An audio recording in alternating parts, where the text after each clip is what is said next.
O país está um verdadeiro canteiro de obras. Obra de pavimentação, obra de restauração, obras de implantação, muitas coisas acontecendo.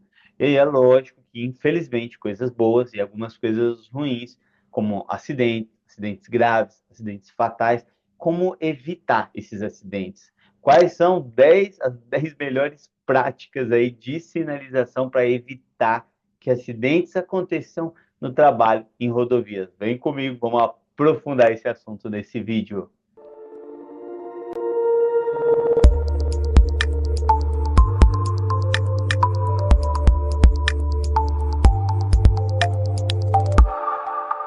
Olá, seja bem-vindo. Eu sou Roberto Medeiros, aqui da equipe da Gestora, e é com muito carinho que a gente preparou esse material aqui, as 10 melhores práticas aí que a gente estabeleceu aqui.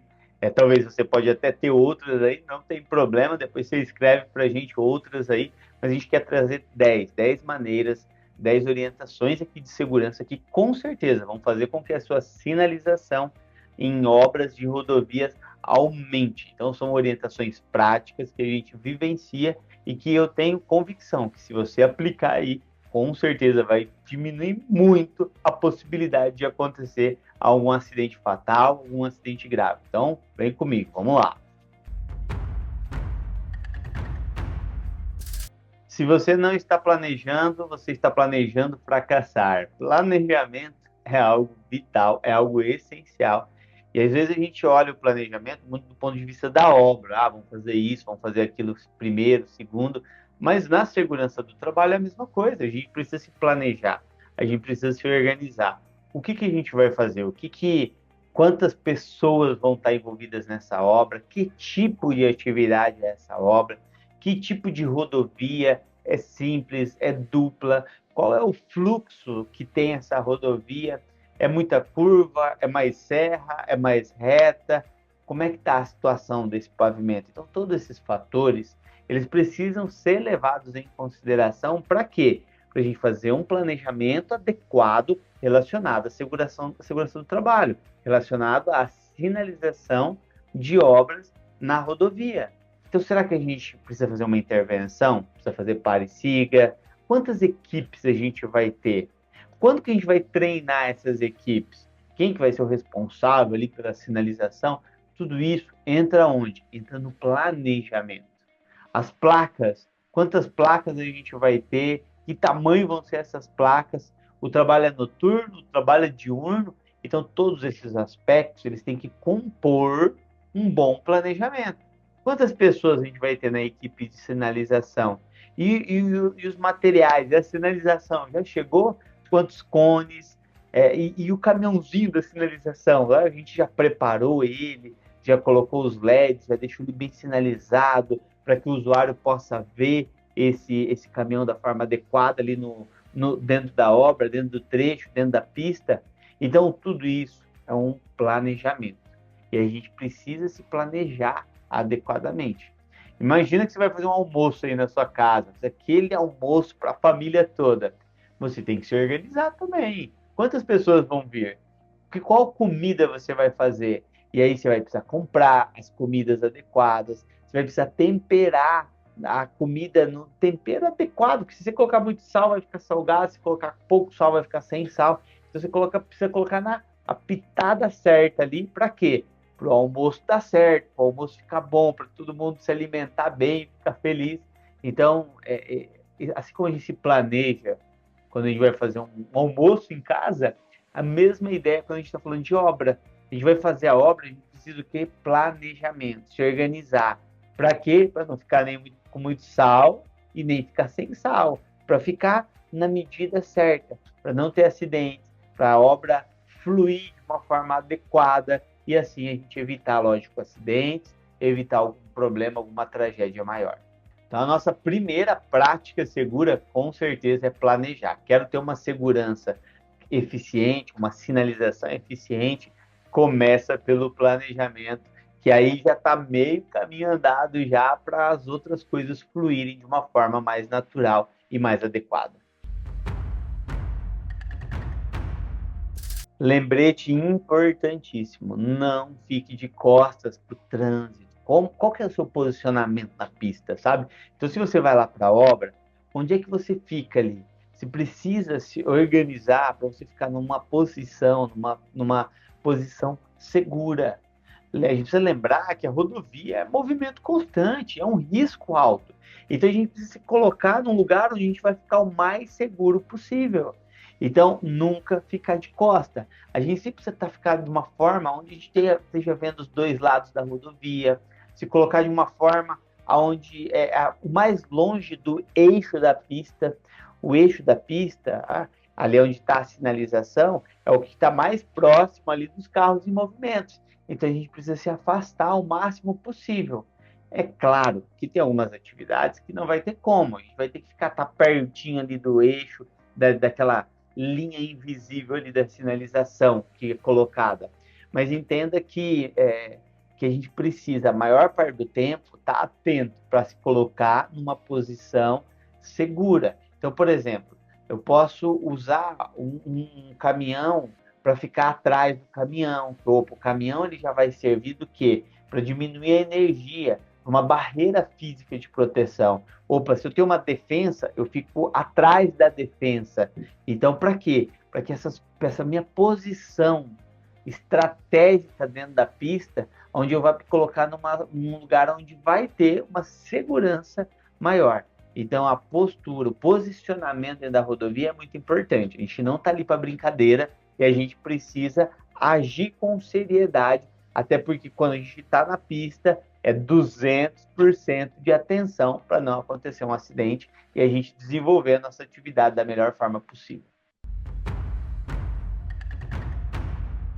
Eu sempre falo que os bandeirinhas, os operadores ali do tráfego, eles têm um papel essencial.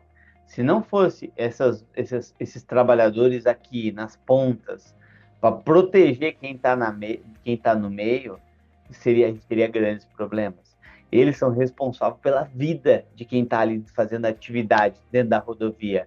Então, é vital o trabalho deles. Eles precisam ver isso com seriedade, precisam ver isso com responsabilidade e precisam fazer o trabalho deles de forma muito atenta.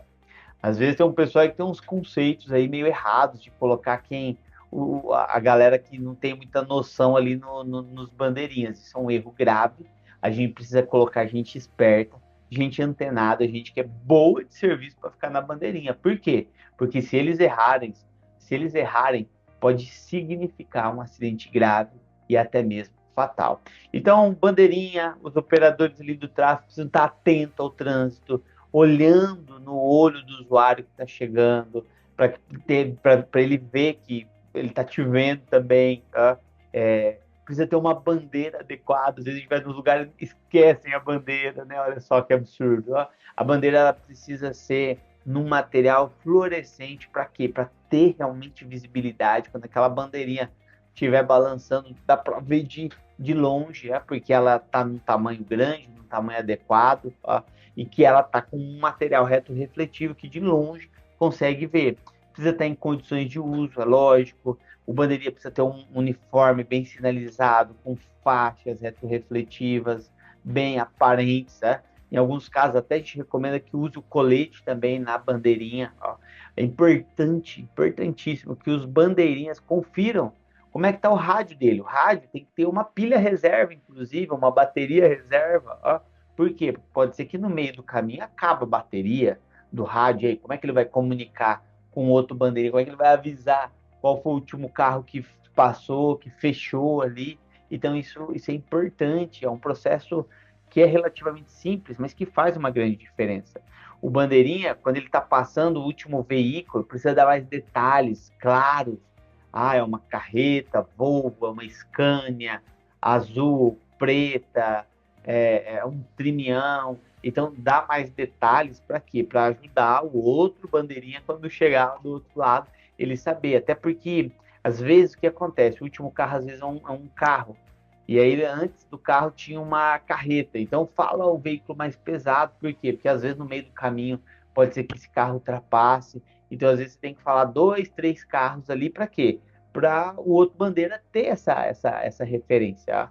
Então, precisa estar muito atento, os bandeirinhas precisam estar muito atento ao trabalho.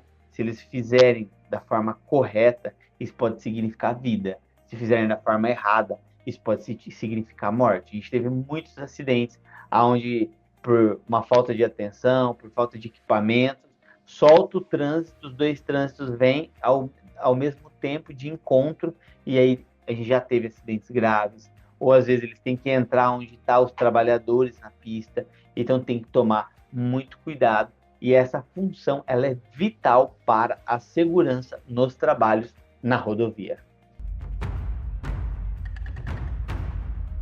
Quando você analisa as características da rodovia, talvez você vai ter que fazer algum tipo de adaptação na sua sinalização. Talvez você tenha que aumentar o tamanho da sinalização. A gente já teve situação de ter que subir as placas, por quê? Porque era um veículo muito grande de veículos grandes, de carretas. Então a placa lá no chão ela ficava difícil de visualizar, então você tinha que subir. A gente já teve situações que teve que diminuir o tamanho da placa. Mas por quê? Por causa que não tinha espaço para colocar uma placa muito grande e a velocidade era muito lenta dos veículos. Então, talvez essa possa ser uma opção, adaptar. Se você tem trabalho noturno, você tem que obrigatoriamente ter uma sinalização com alto nível de refletância. E o refletivo vai ter que talvez ser um adesivo num grau prismático 2 ou 3, para quê? Para ficar visível essa sinalização. E a gente vai precisar adaptar isso para quê? Para a via que a gente está atuando, para a obra que a gente está fazendo. E aí essa questão de credibilidade ela é importante. Por quê? Porque vamos fazer uma imaginação aqui. Imaginar que você está seguindo um mapa. O mapa ele precisa te dar a orientação certinha, senão você não vai chegar no seu objetivo. Se o mapa tiver com direção errada, ou a informação for difícil de ler, ou a informação for difícil de você entender, ou tiver confusa, talvez você não vá chegar no seu objetivo com aquele mapa. A sinalização é a mesma ideia. A sinalização de obras precisa direcionar o usuário para a correta, para a adequada condição que vai ter lá na frente. Porque senão pode mandar para o lado errado, pode dar uma informação errada e aí o usuário se perder. Então é vital que a sinalização ela tenha uma credibilidade nas informações dela. Porque se ela não tiver credibilidade, ela vai dar informações erradas. Com informações erradas, os acidentes podem acontecer. E é isso que a gente não quer, nem para os trabalhadores da rodovia, nem para os usuários da rodovia. Então a gente precisa ter uma atenção redobrada na sinalização. E aí o legal desse item, quando a gente tem uma sinalização adequada, com crédito, o que vai acontecer? Os motoristas eles têm uma tendência natural de obedecer mais uma sinalização que tem crédito. Eu sempre costumo comparar, né, fazer essa analogia, quando você chega em casa e tá tudo bagunçado, lembra aí da sua época de solteiro, aí na bagunça total, chega na pia, aquela monte de louça suja, a casa suja, o que acontece? Não há uma... É natural que se você chega num lugar como esse, não é você que vai começar a limpar, normalmente, né, não é você que vai começar a limpar, normalmente isso é indutivo a continuar deixando mais louça suja. Ó. Então, por quê? Porque o ambiente está desorganizado já. Agora, se você chega num ambiente que está limpinho, a louça está limpa, as coisas estão guardadas no lugar, não é você que vai começar a sujar. Se você chega em casa, tá com a botona suja ali, você já deixa a bota lá fora. Por quê? Porque tá tudo limpinho, tá tudo organizado. Então a sinalização é a mesma coisa. Se a sinalização ela é organizada, ela tem crédito, há uma indução natural do usuário obedecer aquela sinalização, que ele fala, olha, caramba, olha que sinalização boa, visível, olha essa agulha retinha. Então o que acontece? O usuário tem uma tendência natural do que de seguir aquelas orientações. E do contrário também é verdade. Você chega, tá tudo bagunçado, a placa mal é mal dá para ver, os cones é uma meia dúzia pingado de cone que tem, sem faixa refletiva, sem tá tudo retinho, tá tudo bagunçado. É normal que o usuário ele vê, tá bagunçado esse negócio, o pessoal tá bagunçado aí. Se eles não estão ligando, que dirá eu vou me preocupar. Né? Igual a casa, quando você chega na casa dos outros, tá tudo sujo. Né? Se eles que estão ali não estão preocupados em limpar e deixar organizado. Não é você que está chegando ali que vai arrumar, né, a casa de outros, né, que você está chegando. Então, essa é a ideia. Tá? Quando a gente tem uma sinalização que tenha crédito, que está organizada, a predisposição do usuário em obedecer aquela sinalização, com certeza vai aumentar. E se você está gostando desse conteúdo, deixa seu like aqui, se inscreve, ativa aí o sininho aí para você receber as notificações, que a gente sempre está organizando aqui vídeos novos com informação de alto valor para você. A gente precisa fazer a manutenção da sinalização. Não é colocar a sinalização de manhã e só retirar no final do dia, não. A gente precisa ir lá conferir. Por quê? Porque pode vir um vento, pode derrubar uma placa. A gente já teve muitos casos de roubo de placa de sinalização. A gente já tem casos onde às vezes foi colocado de uma forma não tão adequada e aí ela caiu. Então a gente precisa conferir a sinalização. Às vezes alguma situação pode ter mudado ali durante o dia e aí você precisa estar antenado. Às vezes os cones na agulha já não estão tão retos porque passou em alta velocidade ali alguma carreta, pode ter batido. Então você precisa, dentro da equipe, designar alguém, normalmente responsável pela sinalização, para quê? Para regularmente voltar e conferir como está aquela sinalização. A sinalização está adequada? Tá certinho?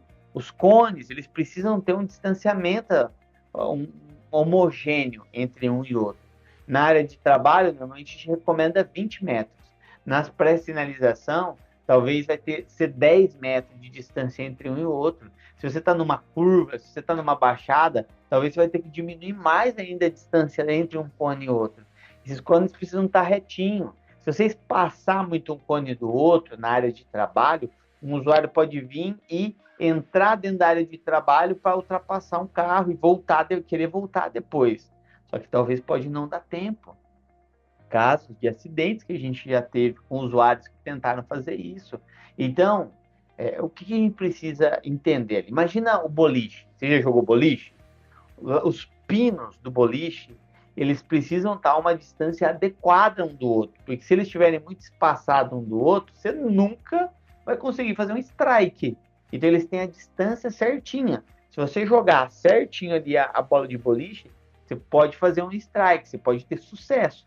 Agora, se a distância não estiver adequada, você vai morrer tentando e não vai conseguir. Não vai conseguir ter sucesso. Então, na sinalização, para uma sinalização eficiente, é a mesma ideia. A distância entre os cones tem que estar uma distância adequada. Se ela não tiver numa distância adequada, ela não vai servir ao seu propósito, ela não vai ser eficiente, ela não vai alcançar o sucesso. Então a gente precisa conferir, a gente precisa colocar a sinalização numa distância adequada, de uma forma uniforme e conferir regularmente para ver se está tudo nos conformes.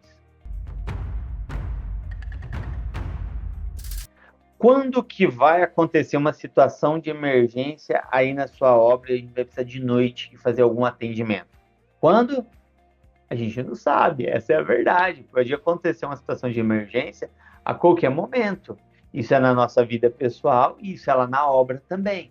Então, todas as equipes, toda obra, ela precisa estar preparada com materiais de sinalização para o período noturno. Por quê? Porque se acontecer alguma emergência, a equipe está preparada para atender. Às vezes, essa emergência pode ser que não seja necessariamente no período noturno, mas pode ter acontecido de tarde e vai comer um pedaço da noite. Então, a minha equipe precisa estar preparada. Eu preciso ter um bastão de LED, eu preciso ter um cone movido a pilha ali para mim poder colocar em uma quantidade significativa, inclusive. Então, às vezes, eu consigo fazer um planejamento para um trabalho noturno. E aí é lindo, é coisa maravilhosa. Mas às vezes eu não consigo. Por quê? Porque surgiu do nada. Então eu tenho que ter um mínimo de preparo com materiais necessários para que, se precisar, eu vá fazer aquele trabalho noturno. Então prepara a sua equipe. Lembra lá do planejamento? Foi o primeiro item nosso.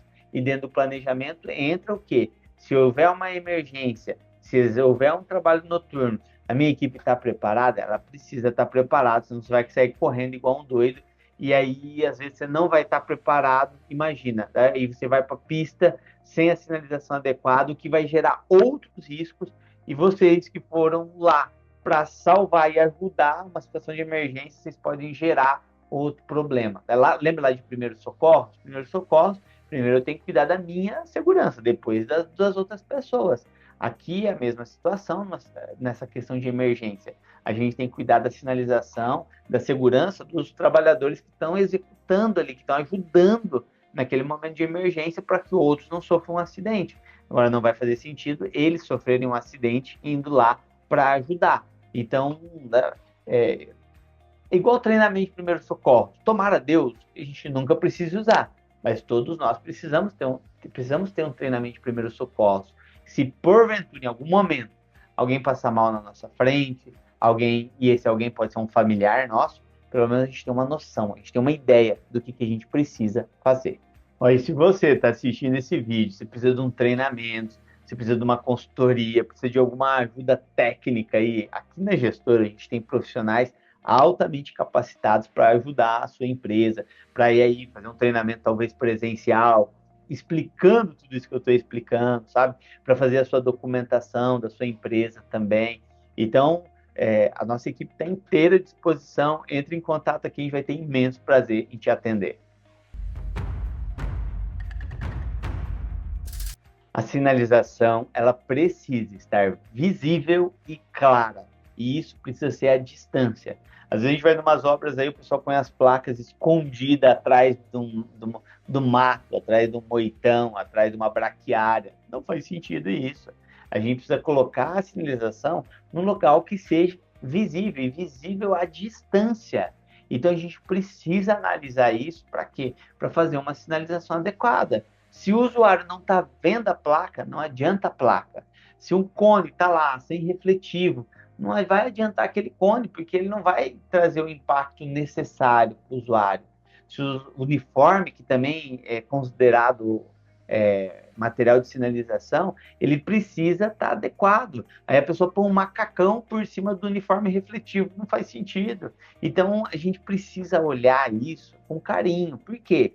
Porque para uma sinalização ser eficiente, ela tem que ser visível, ela tem que ser visual. E aí talvez a gente vai ter que fazer algumas adequações, algumas mudanças. Para quê? Para que realmente o usuário veja aquela sinalização. Uma das coisas que a gente sempre incentiva é a utilização dos LEDs. A gente tem várias obras, inclusive, que já usam, tanto nos caminhões quanto nos cones, aqueles cones com LED, coloca nos caminhões para ficar mais visível aquele LED, sabe? Aquele LEDzão piscando, assim, para quê?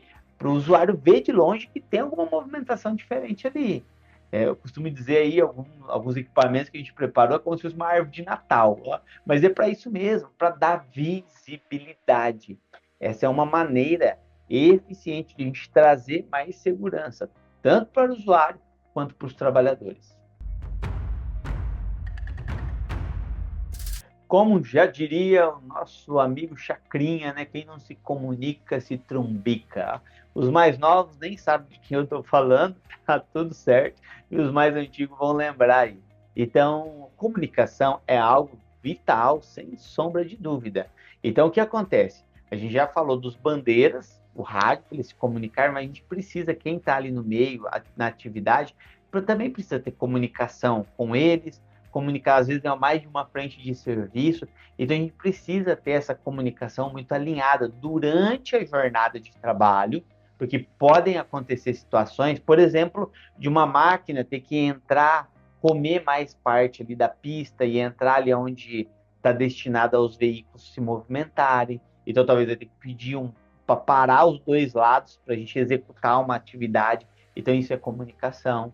De manhã, cedo, DDS, nos diálogos de segurança, todo mundo ser comunicado de qual é a atividade, onde a gente vai trabalhar, qual é o risco que existe ali. Isso é importante. Isso é importante por quê? Porque uma comunicação eficiente faz com que tenha menos acidentes, todo mundo está sabendo o que está acontecendo. Agora, quando uma comunicação é ruim, ninguém sabe, e aí isso gera problemas, gera dificuldades na equipe, no desenvolvimento do trabalho. Então, vamos imaginar um time de futebol. Imagina um time de futebol que a zaga não conversa com o meio de campo, o meio de campo não conversa com o ataque, que não conversa com o técnico que está aqui dando as orientações. Você acha que esse time vai ganhar alguma coisa? Não vai ganhar nada. Por quê? Porque não tem comunicação entre eles mesmo. Então, a mesma ideia é o nosso time, é a nossa equipe. A equipe tem que trabalhar junta, ela tem que se comunicar, porque se ela não se conversar, vai ser mais difícil entregar um trabalho de excelência e um trabalho sem acidentes. Então, valorize a comunicação aí na sua equipe, para que todos entendam os riscos, entendam o que é para fazer, e assim todo mundo com essa comunicação ativa, o que vai acontecer? A gente vai evitar que acidentes aconteçam. Os trabalhadores precisam ser treinados. Como é que está a sua programação de treinamento aí? A galera sabe colocar sinalização? Qual é a primeira placa que coloca? Qual é a segunda? Qual que é a distância da primeira para a segunda? Qual é o espaçamento entre um cone e outro? Qual é o movimento que o bandeirinha deve fazer corretamente? Como ele vai fazer a parada? Como coloca a sinalização? Como retira a sinalização? Tudo isso a gente aborda dentro do treinamento de sinalização. Eu nem estou falando desses aspectos. Se você quiser que eu aprofunde esses aspectos, escreve aqui nos comentários que a gente faz um outro vídeo só sobre esses temas que eu acabei de citar. Mas o treinamento é vital. O treinamento de sinalização é vital para evitar que acidentes aconteçam na rodovia. Então, dentro desse treinamento, a gente vai mostrar certinho, qual que é o primeiro cone, qual que é o segundo, como que eu tenho que fazer a agulha, quantos metros vão ter a minha agulha, como que eu vou fazer minhas travas. Então, tudo isso a gente traz atenção dentro do treinamento. E é lógico que tem a questão da conscientização. Se as pessoas não entenderem qual é a postura, qual é a forma correta de trabalhar, e que elas estão fazendo isso principalmente para elas, se elas não entenderem isso, a gente vai ter problemas, a gente vai ter dificuldades. Se as pessoas não entenderem que a gente precisa se comunicar, a gente vai ter dificuldades. Então, o treinamento, a conscientização é vital se a gente quer evitar que acidentes aconteçam dentro da rodovia. Você está treinando a sua equipe aí? Como é que tá? Tá tudo certinho? Então, a gente precisa olhar com carinho para que realmente as coisas aconteçam de uma forma segura. E acontecer um acidente, o que a equipe tem que fazer? A equipe está treinada para isso? Então, ligue o seu alerta com relação a esses itens para que você possa olhar com carinho aí nas suas atividades. E para a gente fechar aqui o nosso 10º item, a gente vai falar sobre melhoria contínua. Sim, a gente precisa fazer perguntas para a gente sempre estar melhorando. O que dá para melhorar na nossa sinalização? O que a gente pode aperfeiçoar aqui? Que ideia diferente a gente pode trazer para esse tipo de atividade aqui? É um tapa-buraco. O que eu posso fazer para deixar esse tapa-buraco mais seguro? É uma atividade no acostamento. O que eu posso fazer para deixar essa atividade mais segura? É fora do acostamento. O que eu posso fazer fora do acostamento para deixar essa atividade mais segura? Então, o processo de melhoria contínua, ele envolve uma análise constante das atividades que estão sendo desenvolvidas. Para quê? Para não acontecer acidentes. E esse ciclo PDCA, programar, controlar, desenvolver, avaliar, ele precisa constantemente estar sendo rodar ele e fazer essa análise dentro da equipe. Por quê? Porque sempre há espaço para melhora, sempre há espaço para fazer as coisas de uma forma mais segura, de uma forma mais rápida e de uma forma mais ágil, com mais qualidade. Só que para isso, a gente precisa parar e fazer uma análise. Senão, se a gente se conformar, se a gente se acostumar, se a gente relaxar, a gente fica na mesmice. E a gente não quer ficar na mesmice, a gente quer evoluir, a gente quer ir para outro nível. Então, analise isso para ver na sua equipe o que dá para fazer de melhor. E com certeza, trabalhando em equipe, a gente vai aumentar a nossa produtividade, a gente vai aumentar a nossa qualidade e a gente vai aumentar a nossa segurança nos ambientes de trabalho. Você gostou dessas 10 orientações que eu deixei aqui, essas 10 práticas seguras para ter uma sinalização mais eficiente? Se você gostou, manda um joinha aqui. Tem outra coisa que você está fazendo aí? Manda aqui nos comentários também. Eu tenho imenso prazer em trocar uma ideia com você. E logo, logo tem mais vídeo para você. A gente se encontra no próximo vídeo. Até lá. Tchau, tchau.